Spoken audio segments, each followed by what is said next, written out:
Scottie Scheffler has done it again. Scottie Scheffler has won for the 6th time on the PGA Tour, and they are all the big boys. We'll get to that in just one second. But Scottie Scheffler, Kyle, gets hot around the turn. Birdies 8, birdies 9, birdies 10, birdies 11, birdies 12. That's 5 in a row for those counting at home. And what looked like a tournament that was somewhat open, or at least a 2-horse race on the 4th hole, was a runaway within the matter of an hour. And Scottie Scheffler is now your 2023 Players Champion. Yeah, not only is your 2023 Players Champion, but the last 400 days, basically, Masters players, two Phoenix Opens, Bay Hill, and match play. I think it's like 35 mil, including the FedEx and the Comcast, whatever all the extra bonus stuff is, the PIP. And I think the thing that really struck me this week, Rick, and I'd love everybody else's take on this, was he's obviously gifted. I mean, he's been the best ball striker in the world so far in 2023. But he played. It was kind of a week. Then this is what I wrote about for CBSSports.com. It was a week for the Scottie Scheffler's boring, like he's just boring take. You saw that a lot, heard that a lot, and I don't disagree. But I think that's kind of the point.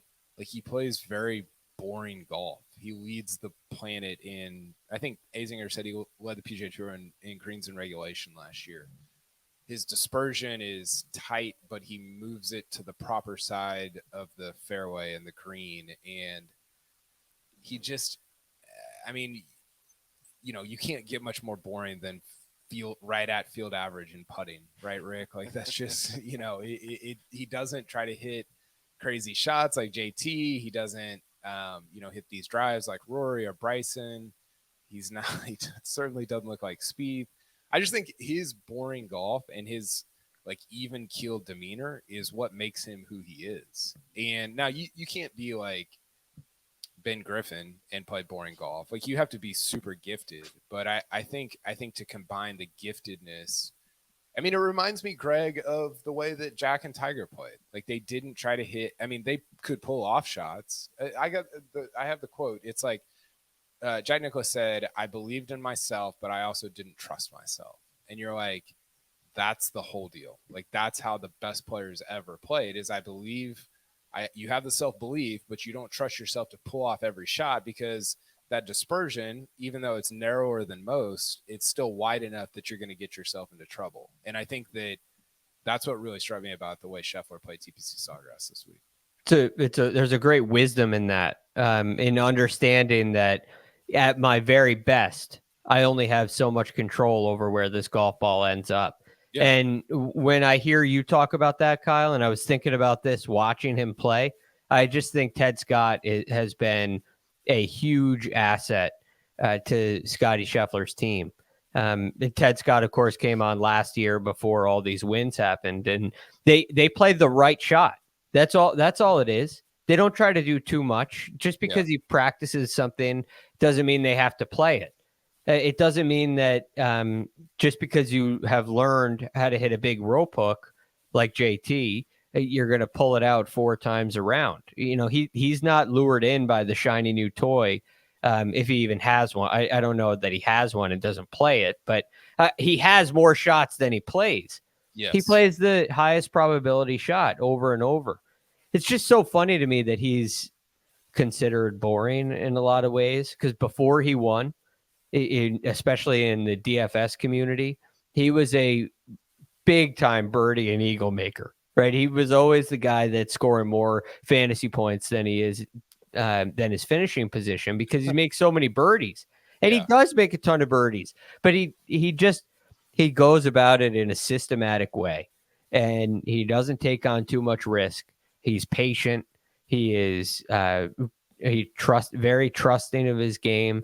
You never see him really push the envelope and get flustered. He's got it all figured out right now. There's no question about it. He is a 5-tool guy. And the last thing I'll say about him, and this is probably the most important thing, he just knows how to compete. Mm-hmm. And he gets these situations like number 3 at the Masters last year where he chips in, number 8 this year where he's faced with a awkward little shot, kind of at a critical moment, right? Minwoo Lee just made birdie on the hole before, and Scottie chips in. And he has that knack for closing the deal and pulling off phenomenal shots. That shot on 8 was far from boring to me. It was sick. He does it on 8, right? He does it on 3 at the Masters last year. He does it early. He doesn't do it to win. He does it early, and it is to win. It's just now he can go play the rest of his round, and we all know he's going to win, and they become these forgotten shots. So I think a lot of the magical, non-boring stuff that happens for him is around the greens, which is probably an underrated aspect of his game. Spieth talked about that, just how good his hands are after his round, after Spieth got down. And coincidentally, Spieth is sort of the guy that Spieth is the least boring person on the planet right now. And I think we've been a little bit conditioned, and I'm probably the guiltiest of all, to believe that like exciting is also equated with like really good. I think exciting is just exciting. It doesn't mean that it's like, it certainly doesn't mean that it's better than boring. And I think what it means is you're walking a pretty fine line, which is what we've seen with Spieth over the last, I think Spieth's best golf actually was, when he won at Pebble, I remember a player saying, like a good player saying, like, this is scary because it's very repeatable. And that's what your top players are going for. And I think Spieth's best was actually like, it wasn't boring like Scottie's boring, but it was certainly a lot more boring than it is right now. And like, that's what you're going for, is boring golf. You don't want recovery shots, and like there's only so many. Like Phil is Phil. Like there's not that many guys like that out there that can win 44 times while being just absolutely psychotic all over the golf course. So I don't know. That was just what I was thinking about as it relates to Scottie. Well, think about, I think this week is a really good example, Patrick. So statistically, Scottie Scheffler continues to be probably the best tee to green player in the world. Gained 17 strokes from tee to green at the Players, the 6th most of any winner since 2008.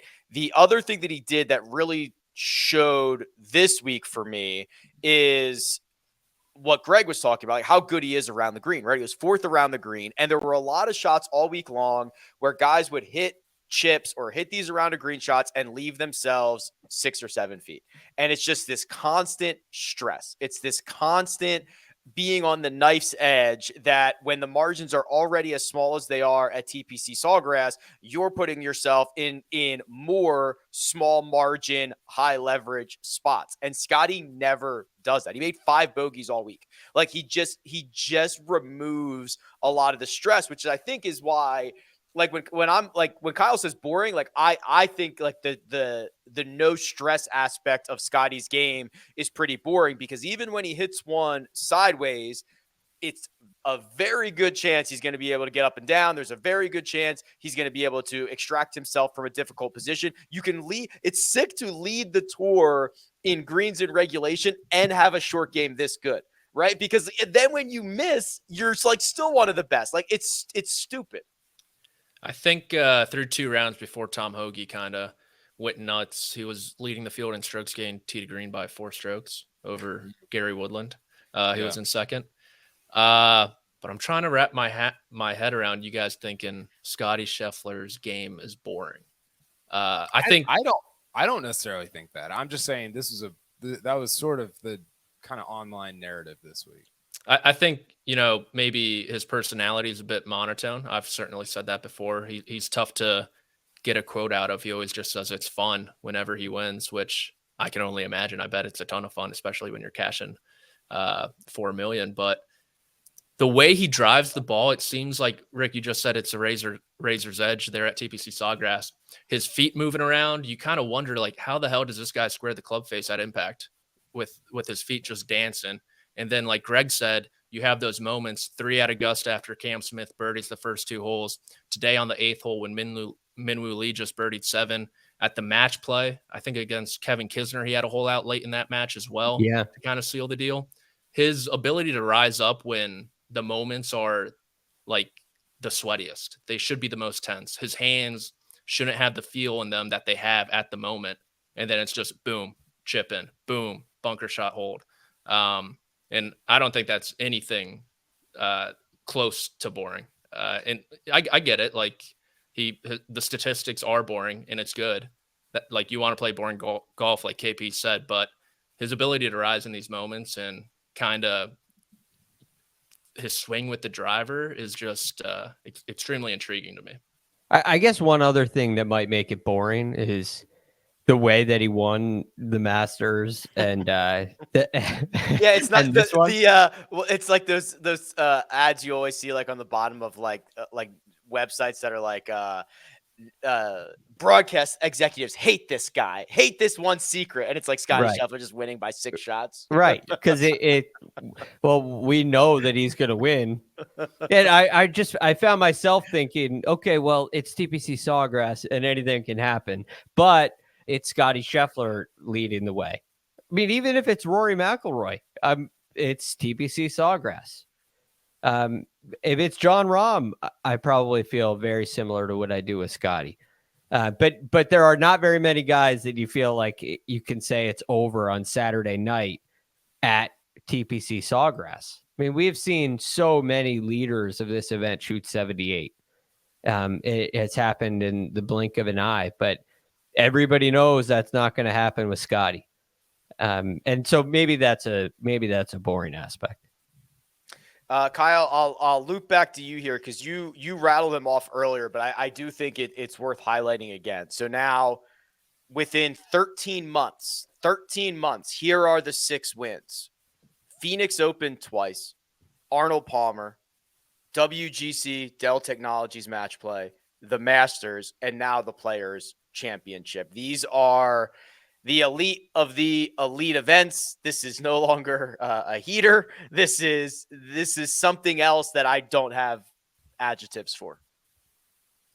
Well, it does make you wonder, and you've been big on this, Rick. It does make you wonder what is going to cause him to not play at this level. Because in a lot of ways, he was, I don't know, he was playing mostly like this before he started winning. You know, I think it's jumped up a little bit. I think he's gotten a little bit better. I think he's learned what it feels like to win at that level. You know, I remember him being so frustrated about, was it Houston in 2021 at the end of the year? He finished T2 there in 2021. And I remember him just being like frustrated that he didn't win. And we talked about on this podcast, like, when's Scheffler going to win? He had kind of owned Rahm at the Ryder Cup, and I had joked at the time, like, you know, that he was the best player in the world. Now it's not. I mean, it turns out he is. But, you know, I just don't know. It's not like he's having it's not like the Jason Day thing where he's the best putter in the world. It's not like Spieth where he's putting out of his mind. Like, this is just who he is. So he doesn't seem like intent on changing his swing. He doesn't need more distance. I don't know what changes to get him off this. Now, is he going to win 6 big boy events every 13 months? Probably not, but I don't know. I think he is existing at a level that is, like Rahm, fairly sustainable right now. And that is pretty terrifying if you're a Austin Smotherman or a Taylor Montgomery or a Ben Griffin, because it's like, I got to beat both of these guys, not to mention the 15 other stars in these big events. It's going to be very difficult for that to happen right now. Yeah, he's basically getting an edge in nearly every single facet of the game, week in and week out. Scottie Scheffler wins the 2023 Players Championship. He will roll on to match play, and then obviously I'm sure we'll see him right around the corner at the Masters.